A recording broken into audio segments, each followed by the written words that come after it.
Today we're going to be looking at the Eye on the Prize series. I'll be using the condensed Pepsi version, which is a 1 hour documentary based on the series with clips from each major event.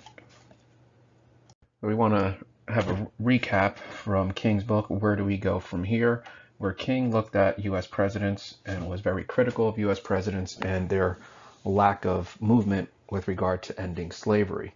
Why is that crucial for the civil rights movement? Because we're going to see how U.S. presidents respond to events during the civil rights movement and whether or not they're willing to use political capital to change the situation.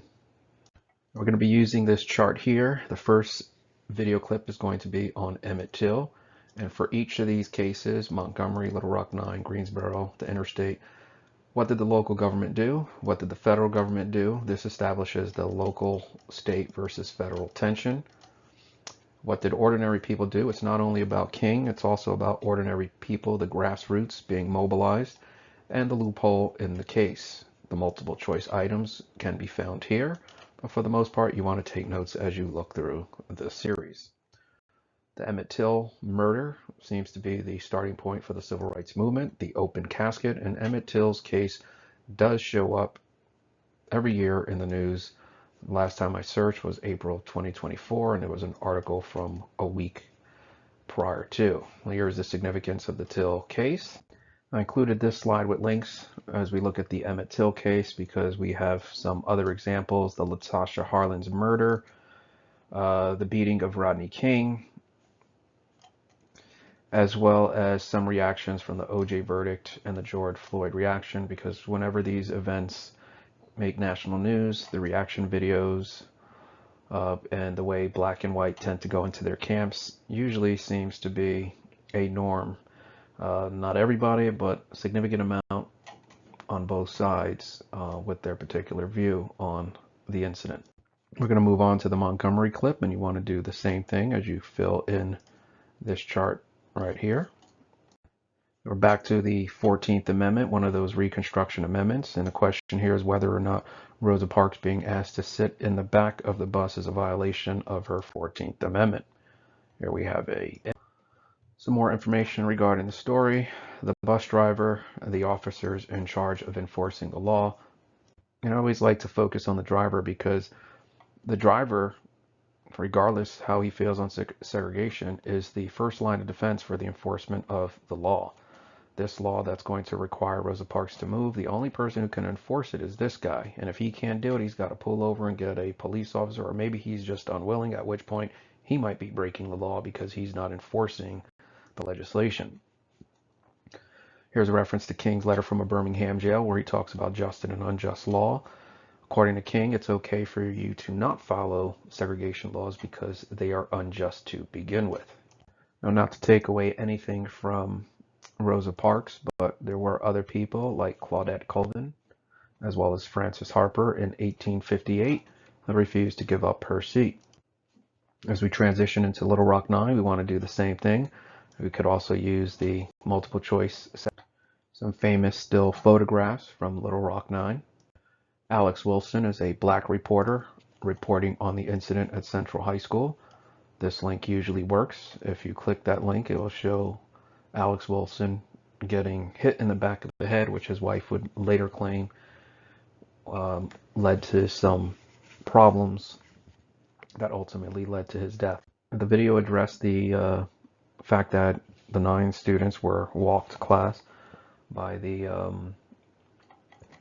military, and I find this interesting because technically you could have fought in the Korean War, and now you're being asked to walk 9 students to class. I included this source here because one of the Little Rock 9 is being banned from the Christmas program, and the argument here is when it is definitely decided that Negroes will go to school here with the whites and the troops are removed, then you will be able to participate in all activities. But this is a debatable issue. Is it another loophole? Brown versus Board of Ed just says you have to integrate the schools.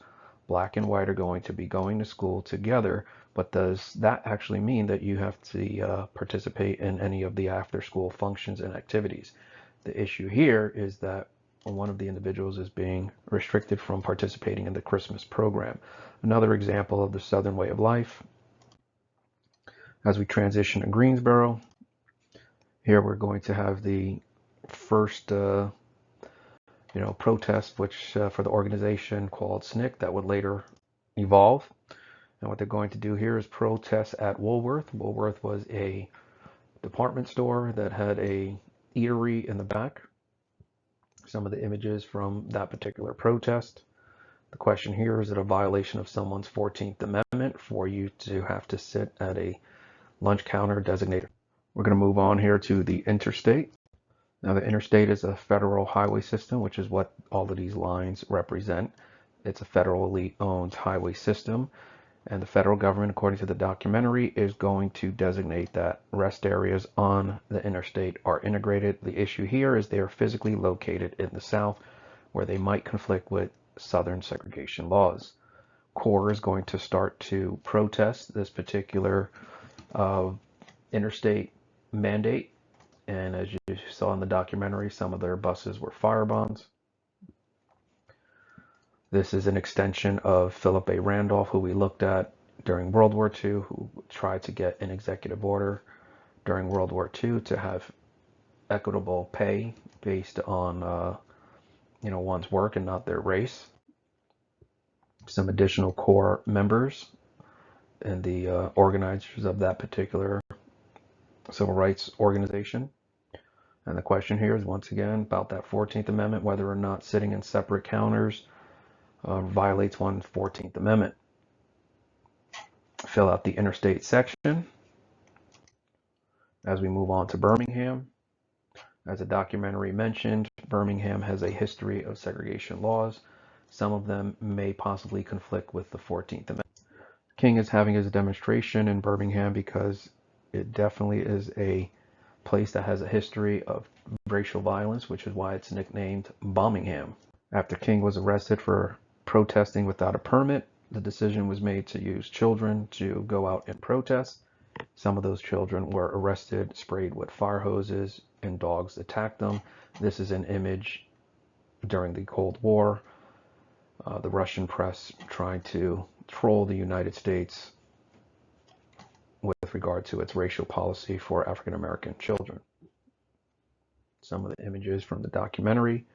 And of course, at the end of Birmingham, the end result, which was a success, something to celebrate, but then immediately after, the local Klan would bomb the 16th Street Baptist Church, which would be a low, leading to sadness and possibly anger as people would become upset with the direction of the civil rights movement.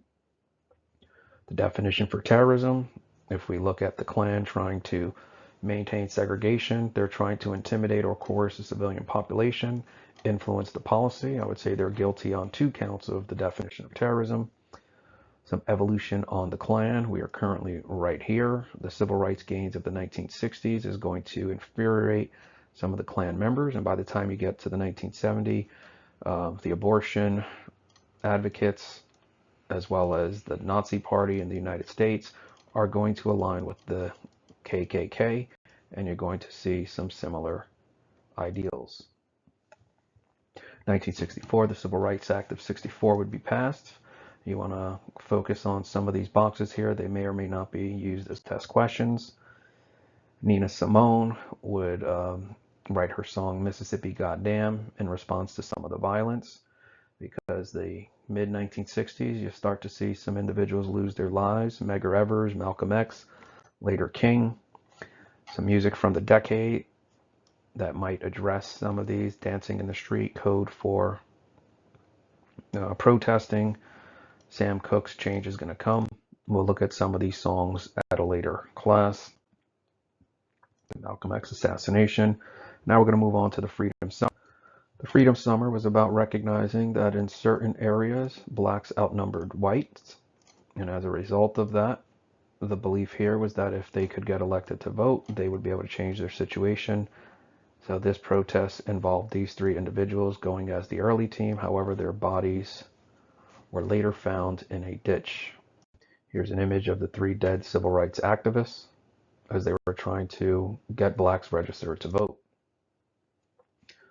As people start to get angry, another strategy involved the creation of a political party That is where the MFDP comes in. The MFDP was a Democratic Party that was designed to act as a political party that was going to change the circumstances for African Americans.